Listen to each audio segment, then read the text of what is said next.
إهداء للعروسة حصة العايضي من أختها أم نواف وخواتها.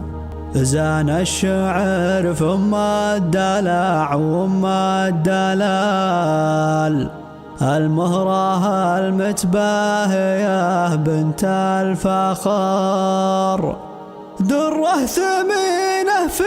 وصايفها الجمال، حصه وحصه كأنها وجه القمر.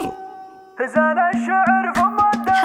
الدلع زان الشعر فم الدلع وام الدلال، المهرة المتباهية بنت الفخر، دره ثمينة في وصايفها الجمال، حصه وحصه كأنها وجه القمر. في حسنها بين البنين مضرب مثال اللي أقبلت كل يردها النظر، بنت الشيوخ أهل المكارم والفعل اللي لأجل لازمه فيهم سطر، أبوك أساس المفخرة سمح الخصال له بين ربعه بالوفا شان وقدر، أمك عساف الخلد تنعم فضل ستره وسيرتها الفخر طول الدهر، وأخوانك أهل المرجلة ذخر الرجال على سنام العز من زان ومقر، خواتك الزين الحقيقي لا يزال مضروب مثل فيهن على مر العمر، الرقم الأول كسبهن ما به جدال، متميزات من الحسن فيهم بطل، من العواض المطانيخ الرجال اللي لهم على المعالي مستقر، ساس الكرم والجود من مظلية تاريخهم بالعز دايم مشتهر، ساس الكرم والجود من مظلية تاريخهم بالعز دايم مشتهر. زان الشعر فم الدلع وام الدلال، المهرة المتباهية بنت الفخر، دره ثمينة في وصايفها الجمال، حصه وحصه كأنها وجه القمر. في حسنها بين البنين مضرب مثال اللي أقبلت كل يلد لها النظر، بنت الشيوخ أهل